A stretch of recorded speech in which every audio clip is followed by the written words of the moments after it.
एक कहानी सुनाए सर, इसमें ताज्जुब भी नहीं मजा भी आएगा। अब गाइज इससे पहले आप बोलो कि पेड रिव्यू है, यार मुझे तो मेरे तो व्यूज नहीं आते हैं तो काहे का पेड रिव्यू, कौन पैसे देगा। और दूसरी बात ये कि अगर आप बोलने वाले हो ना कि हमने विक्रम वेदा की 2017 वाली मूवी देख ली है तो हम इस रीमेक को क्यों देखने जाए, इसलिए देखने जाओ बिकॉज जिस तरीके से जो ट्विस्ट अगर आपको ऑलरेडी मालूम है ना, आपका सर चकरा जाएगा इस मूवी को देख के कि किस तरीके से उन्होंने सारे ट्विस्ट एंड टर्न्स को वैसा का वैसा ही रखा है, पूरी मूवी को वैसा का वैसा ही रखा है। बट जिस तरीके से मूवी ये हमें एक अलग दुनिया में ले जाती है, एक अदर साइड ऑफ वेदा और अलग साइड ऑफ विक्रम दिखाती है, यानी कि जिस तरीके से सैफ और ऋतिक ने अपने अपने रोल्स को निभाया है ना, कहीं से भी नहीं लग रहा है कि मैडी सर यानी कि आर माधवन और विजय सेतुपति सर की उन्होंने यहां पे कॉपी करने की कोशिश की है, उनको परफॉर्मेंस को बाईपास करने की कोशिश की है, बल्कि उन्होंने इस कैरेक्टर को खुद से जिया है। Hrithik Roshan is not playing Vedha, he is Vedha for me from now on. Agneepath के बाद वो पहली बार ऐसे रोल में आ रहे हैं। और हाँ,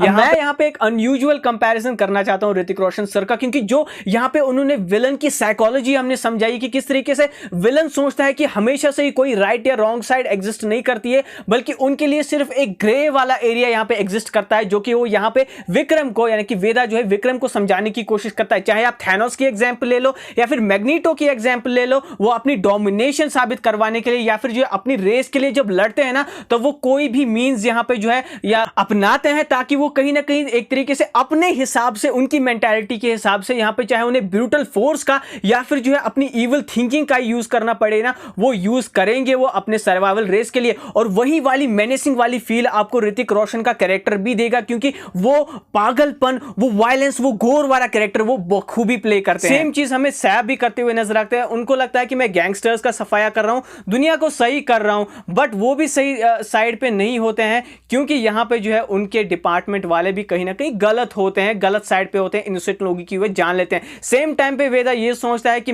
ये मेरी जिम्मेदारी है, मैं अगर गलत ही सही, लेकिन जो है मैं इन लोगों को एहसास दिलाऊंगा कि कोई गलत साइड और सही साइड नहीं है, we all belong in the same side and that's on the grey side, no black and white, it's all grey. तो यही मेंटालिटी के साथ हमें ये मूवी जो है प्रोग्रेस करती हुई नजर आती है। और हर एक एस्पेक्ट में आप देखोगे कि जो यहां पे विजय सेतुपति का वेदा वाला कैरेक्टर था ना, एक तरीके से वो हमें उस मूवी में रॉ दिखाई दिया, सटल रखने की कोशिश की थी, और वो गोर, वो वायलेंस, वो मेनेसिंग कैरेक्टर जो कि हमें उनकी आने वाली जो नई मूवीज उनकी आई है, जो विजय द मास्टर वाली मूवी थी, उसमें जिस टाइप का क्रिमिनल गोर वायलेंस वाला कैरेक्टर देखने को मिला था, वही वहां पे भी होना चाहिए था, लेकिन नहीं था। जिस टाइप से उनका हमें एक गैंगस्टर वाला रूप वहां पे यानी कि विक्रम मूवी में देखने को मिला था, वो वहां पे तो था, लेकिन जो है विक्रम वेदा वाली मूवी में नहीं था। लेकिन उसी साइड को रिप्रेजेंट करते हुए जो साइड वहां पे मिसिंग थी उस ओरिजिनल मूवी में, इस रीमेक मूवी में पूरी तरीके से भर भर के ऋतिक रोशन ने उस साइड को जो है दिखाया है। वो मेनेसिंग वाली फील, वो फेशियल एक्सप्रेशंस, और सेम टाइम पे वल्नरेबिलिटी भी, यानी कि जो वल्नरेबिलिटी किस तरीके से विजय सेतुपति अपने भाई के लिए फील करता है, और सेम टाइम पे यहां पे वो मेनेसिंग कैरेक्टर से किस तरीके से ऋतिक रोशन इस मूवी में उस वल्नरेबल साइड में शिफ्ट होते हैं। आप मतलब दिल खुश हो जाएगा आपका। और ऋतिक की स्क्रीन प्रेजेंस, उनकी एंट्री, और जो बीजीएम है सैम सीएस के द्वारा, जो लोग कह रहे थे ना कि यार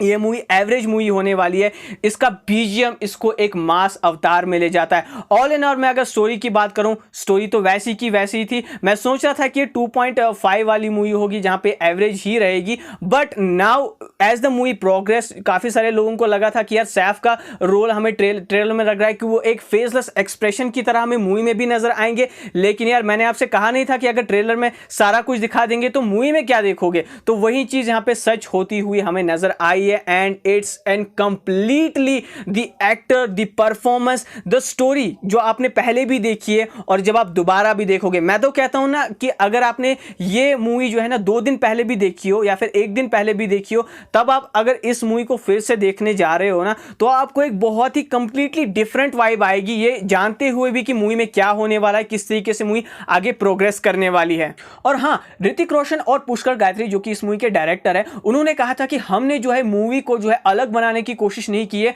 हमने पूरा का पूरा उसी मूवी को, ओरिजिनल मूवी को फॉलो किया है, स्टोरी वही है। क्योंकि अगर हम कुछ अलग करने जाते हैं तो कुछ अलग ही खिचड़ी पक जाएगी। और वो जब आप इस मूवी को देखोगे ना, इस रीमेक को देखकर आपको ये समझ आएगा कि उस मूवी में जो फ्लॉज थे, जो वो मूवी रॉ लग रही थी, हमको लग रहा था कि यार इस पॉइंट पे बेटर हो सकती थी, इस एंगल को ऐसे दिखाया जा सकता था, वो इस मूवी में पूरी तरीके से सारी चीजें करेक्ट करके पुष्कर गायत्री ने हमारे सामने प्रेजेंट की है। चाहे वो यहां पे एक्शन सीक्वेंसेस हो, चाहे वो ट्विस्ट को बेहतर तरीके से दिखाना हो, यानी कि सीन्स को एक तरीके से आपको लगेगा कि आगे पीछे करा गया है, और उन सीनों को आगे पीछे करने की वजह से इस रीमेक को एक अलग ही फील आती है, एक अलग ही ऑक्सीजन इस वाली मूवी में आता है। और हमेशा याद रखना, एक रीमेक को बिगाड़ता या फिर बनाता जो है ना, वो यहां पे इसकी स्क्रिप्ट राइटिंग या फिर डायलॉग राइटिंग होती है, हर एक कैरेक्टराइजेशन को जो दी गई होती है। पिछली रीमेक्स क्यों फ्लॉप हुई या फिर फेल हुई या फिर जो है ऑडियंस से उतना कनेक्ट नहीं कर पाई, क्योंकि उनकी राइटिंग सही नहीं थी। लेकिन स्पेशली अगर मैं कहूं ना, यहां पे ऋतिक रोशन के कैरेक्टर को तो सही लिखा ही गया है,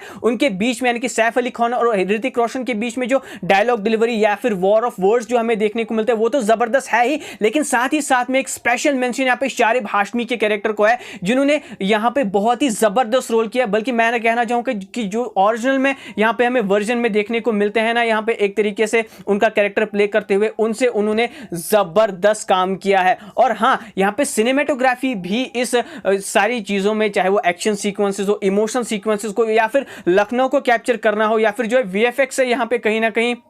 दुबई को या फिर जो है अबू धाबी को एक तरीके से लखनऊ वाली सिटी या फिर यूपी वाला फील दिलाना हो, वो बखूबी यहां पे सिनेमेटोग्राफर्स ने अचीव करा है। मूवी आपको यहां पे कुछ महीने में लॉन्ग लग सकती है, बट आई थिंक कि जिस तरीके से यहां पे स्टोरी को एक तरीके से रीमेड करा गया है, एक तरीके से स्टोरी के फ्लॉज को यहां पे पिछली मूवी में जो रॉ स्टोरी हमें देखने को मिली थी उसको रिफाइन करने की कोशिश गई है, उन सारे सीन्स को देखते हुए यहां पे जो है मूवी की लेंथ जो 2 घंटा 40 मिनट है वो परफेक्टली जस्टिफाई होती है। और हाँ, एक चीज और बताऊंगा कि कुछ सीन्स आपको स्टार्टिंग में बोरिंग लग सकते हैं या फिर जो है बीच बीच में बोरिंग लग सकते हैं, लेकिन जब जब आप उन सीन्स का मतलब ढूंढने जाओगे ना, तो या जब जब ऋतिक रोशन उन सीन्स को एक्सप्लेन करने की कोशिश करेंगे कि क्यों वो सीन्स हमें दिखाए गए थे, तो आपको डेफिनेटली मजा आने वाला है। और हाँ, वैसे तो एक मूवी रिव्यू नहीं था, क्योंकि मैंने यहाँ पे विलन की साइकोलॉजी को एक्सप्लेन करने की कोशिश की है, आपको टेक्निकल एस्पेक्ट्स के थ्रू बताने की कोशिश की है, पिछली मूवी के रेफरेंसेस देकर कि किस तरीके से इस मूवी को जो है पिछली मूवी से इंस्पायर होकर पुष्कर गायत्री ने अपनी ही मूवी को एक सही और करेक्ट वे में इसके फ्लॉज को